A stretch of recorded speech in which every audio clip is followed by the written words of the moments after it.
So you want to get into crypto? It sounds exciting, a whole new world of finance, right? But often, that very first step, just buying some Bitcoin, is way harder than it should be. Well, there's an exchange called Polyx that's built what might be the simplest, most direct bridge from your bank account to your crypto wallet. But, and this is a big but, the easiest path isn't always the cheapest or the safest. So let's break it down and find out the real cost of taking this crypto shortcut. Okay, so just look at this slide. This pretty much says it all, doesn't it? On the left, you've got the dream. Dollars straight to Bitcoin. Simple, clean. On the right, though, that's the reality for way too many people. It's this tangled web of bank transfers, third-party exchanges, and weird stablecoins like Tether, all just to get your hands on some Bitcoin. Honestly, this complexity, it's one of the biggest walls keeping people out of crypto. And yeah, that right there, that's what we're talking about today. The crypto convenience problem. For all the chatter about a decentralized future, just turning the actual money in your pocket into a digital asset can be a ridiculously complicated, multi-day headache. It's a huge hurdle, especially if you're just starting out. So this is where Polyx steps in.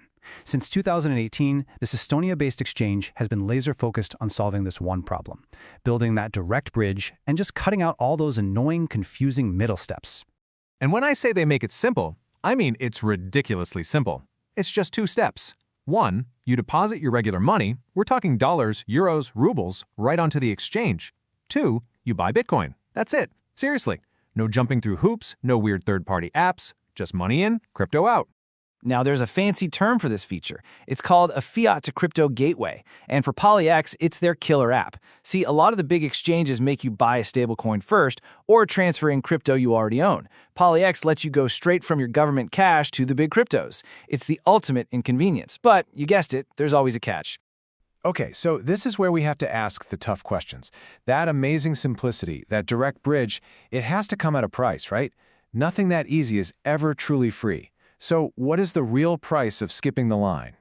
Now, if you just glance at their fees, you might think, hey, this looks pretty good. Their maker fee, which is for people placing orders that don't get filled right away, is 0.1%. That's right in line with the industry average.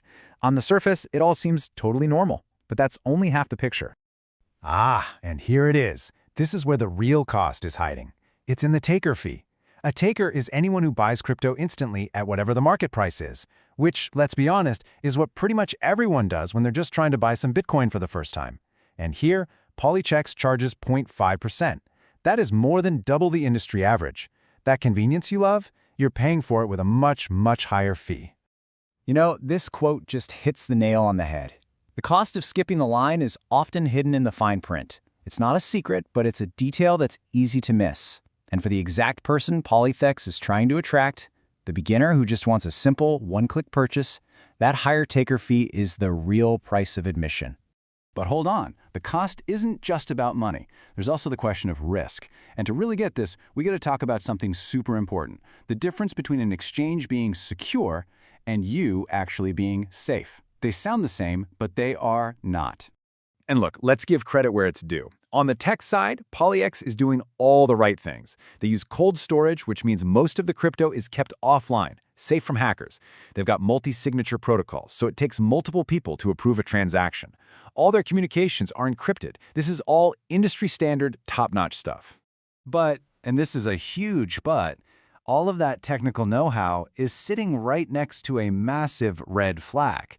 Polyx is, at the moment, completely unregulated by any major financial authority, and that changes the game entirely. Okay, so why does that matter so much? Well, think of it like this. Technical security, all that good stuff we just mentioned, that protects you from outsiders, from hackers trying to break in. But a regulatory safety net, that protects you from the company itself. It protects you from fraud, from bad management, or from the exchange just vanishing with all your money. Polyx has the first one locked down, but it's completely missing the second. Okay, so we've got the good, the bad, and the unregulated. We've got high convenience, but also higher fees, and some real risk.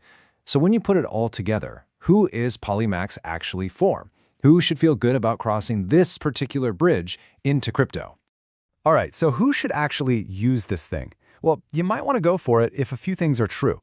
One, if convenience is your absolute #1 priority, and you're totally cool with paying a premium for it. 2, if you're just making a one-time purchase, or maybe you'll buy crypto very infrequently, so that higher fee won't kill you over time. And 3, and this is a big one, if you live somewhere that just doesn't have many good options for turning cash into crypto, Polyx could be a lifesaver. But, and this is just as important, who should probably steer clear? Well, you should definitely stay away if you're a frequent trader, because those 0.5% taker fees will absolutely eat your profits alive. Also, if the idea of using an unregulated platform makes you nervous, and it should, then this isn't for you. And finally, if you're moving big sums of money or trying to trade smaller, more obscure altcoins, the liquidity on Polyx probably won't be good enough for you. So when you put it all together, the final score from the review makes a ton of sense, a 7.5 out of 10. It's a good score. It shows that Polyx is a solid, useful tool that solves a very real problem for a very specific type of person.